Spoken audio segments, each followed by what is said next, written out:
There had been a discussion about security at meetings. I know some aldermen have brought forth to our police department and to administration that they feel like there should be some better security at the meetings, whether that means more police presence or going through, similar to court night, going through a metal detector at the meeting. And so we just put that out. We don't have a, obviously we do have a position on that. We want our residents, our visitors, people who present, applicants for things in front of the city, especially we want the aldermen and staff to be safe and feel safe and protected at our meetings. And I know some of you have expressed concern that may not be the case. So we're willing to do things differently if so desired. And again, I'm one that has brought this up to the chief and other people. Of course, my family is one that's brought it up to me. I'm thinking that for something like the Planning Commission and meetings and this, our BMA meetings, that it might be a good idea to go through the same security that we do for our courts.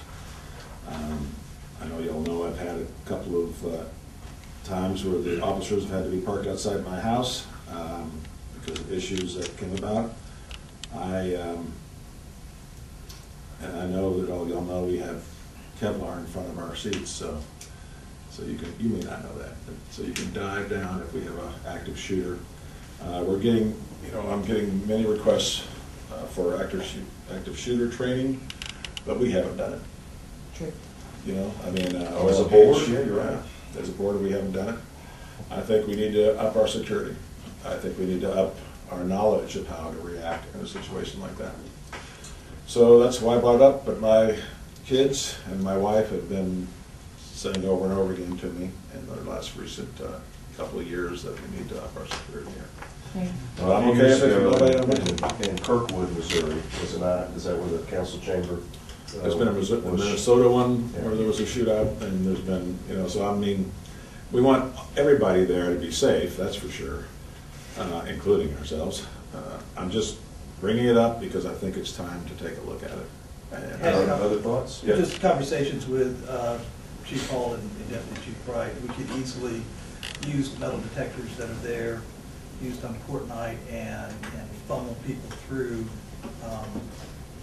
into the council chambers through that main door. So after talking to Alderman Yonda, had that conversation with our folks, and it can be accommodated. I guess that would be my question. Even though you can't ever put a price to anyone's safety, what the fiscal note would be for something like this? The equipment's already there. It's what we use on court night. Would they use reserves or they would officers on duty or overtime? Good point. I'd probably be officers, Alderman, but I'll check with Richard. At that point, I would imagine be an officer. Yeah. I personally trust the majority of our citizens. I am not in favor of having our citizens go through meetings in order to, or go through metal detectors in order to attend our meeting. I think that if any of us are concerned about our safety, we can go through training that will allow us to protect ourselves. I frankly recommend that everyone get their handgun carry permit and carry it regularly.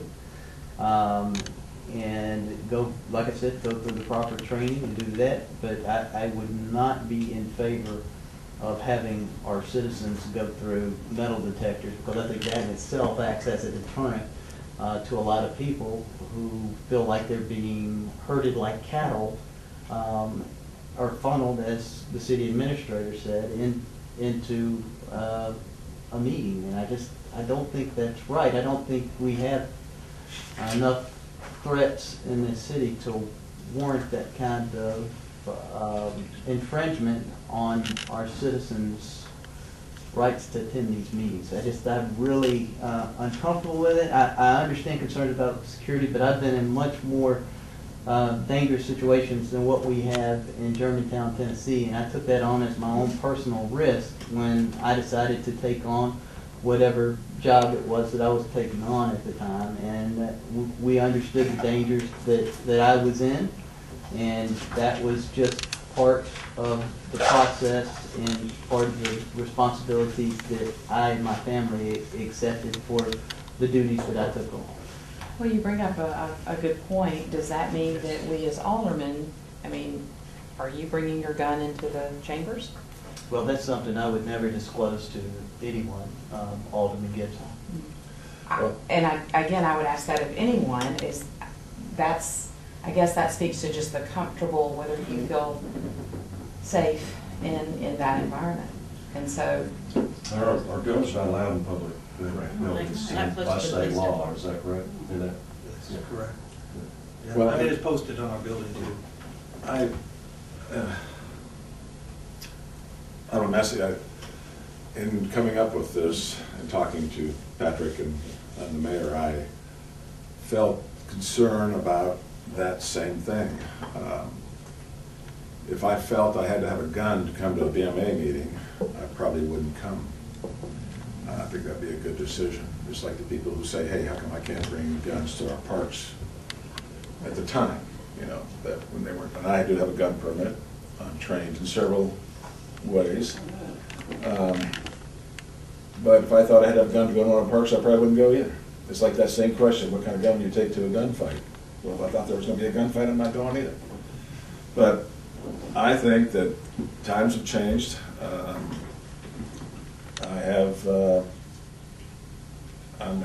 I feel bad about it. I feel that, you know, hey, this is something I don't want to do.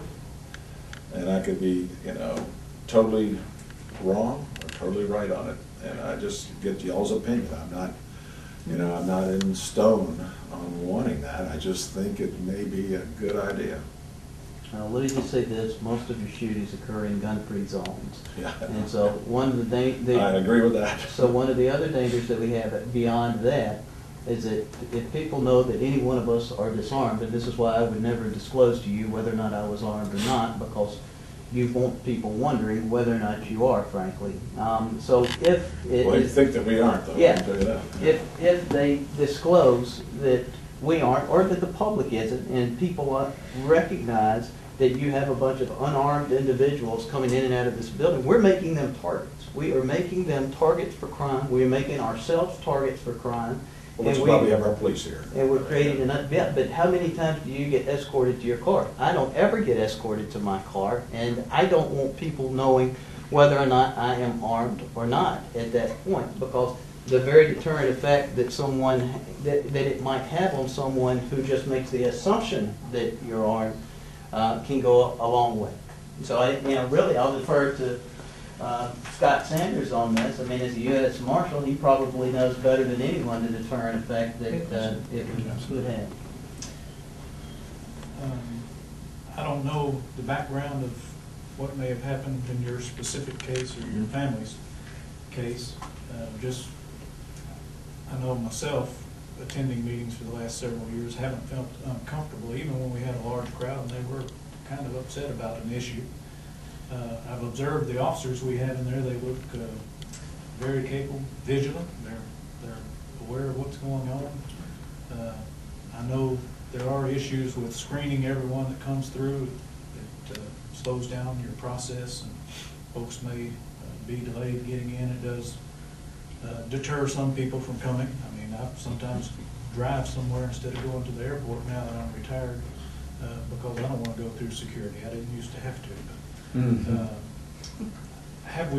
Have you talked to the police department? Have they done a little survey or a cursory check? Do they recommend? They're the law enforcement professionals. I would probably ask some of them. Yeah, well, they said, we'll do whatever you want us to do, basically. Well, I know they would. I know they would. So, yeah. I just want to bring it up because my family has asked me to. I have mixed emotions about it. As I've told the mayor and our city administrator. I think security, I mean, we're doing even more security at our schools. I We understand. spent $500 or invested $500,000. So This might be a good time to up our security here. I'll go with the majority. If y'all don't want it, I'm fine with that. I have Just a wanted to bring few it more up. questions. Sure. Go ahead. So, Patrick, you did mention that it is So it's posted that someone cannot bring a gun into this building, is that correct? Right. Yeah, and with our legal staff, but I'm positive that you cannot bring, unless you're law enforcement, a concealed weapon into the building. So this is probably a question for me to, when I meet with Chief next month, to find out what the penalty would be. I mean, clearly, would they be arrested? Would they be escorted out? How does that go?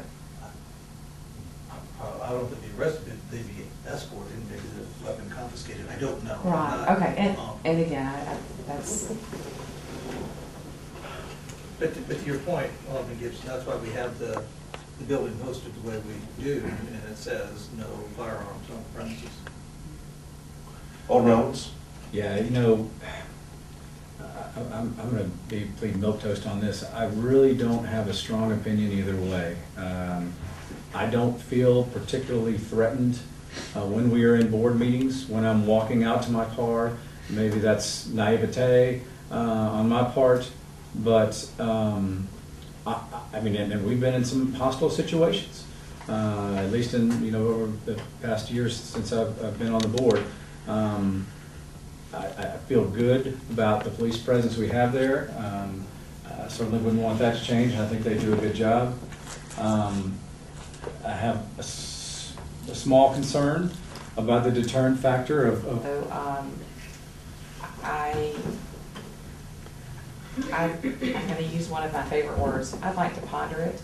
And more importantly, I'd like to speak That's with why I our brought chief it up. about Let's it. talk about it. Okay. I'd like Well, to if talk you to like, you. we would be glad to, this is not, I mean, it's not, unless someone made a motion, we would be glad to refer this to Chief Hall and Chief Bright and see if they have a recommendation.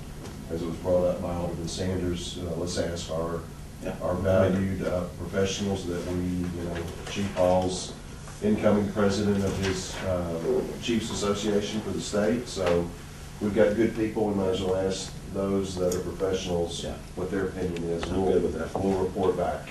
We'll also follow up with legal and with our police supervisor about weapons on the premise, period. But I don't believe it's allowed, and if it happened, what would be the recourse?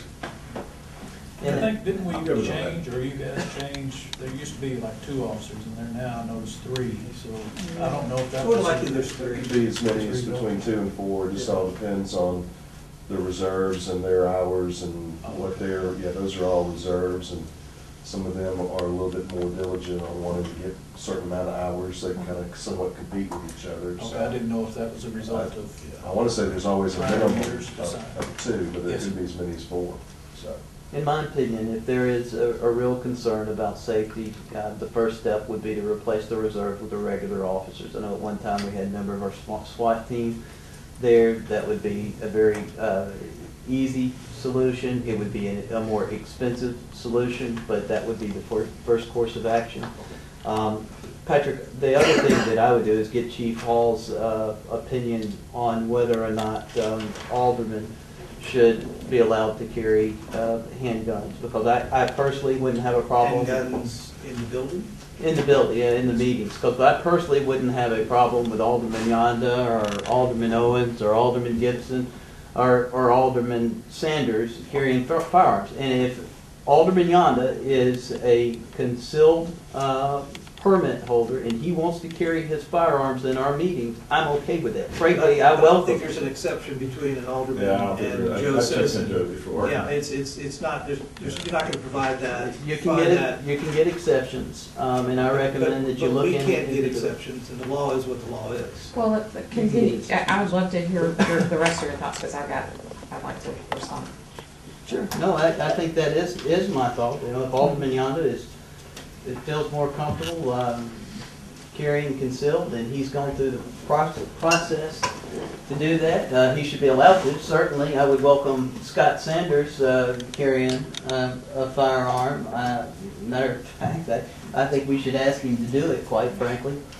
We have to understand what the law says. Yeah, let's find out what that I is. mean, there's a lot of things we all would like to do, but we have to understand what state law. Well, I'm just telling you what would be good, and I'm not, and you just said, we don't know what the law is, and I agree with Alderman Yonda. You just find out what the law is, Yeah. and then Alderman Yonda can make his decision from there.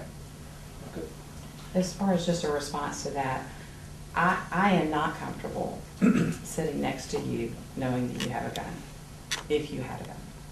Nor would I be, even for Scott, who is a trained professional. I just am not comfortable having the conversations that we have had in the tenor, and my hope is that that will change in this new year. We have a new board, a new opportunity to have discourse done differently. But I would not be comfortable with that at all. And if that is happening now, I'm looking forward to hearing what our chief says on that. I think that's the right course of action. We will review state law, and then also we'll get our police department's input on public safety measures for the council chambers in People Street during meetings, and we'll report back to the board. Let's move on.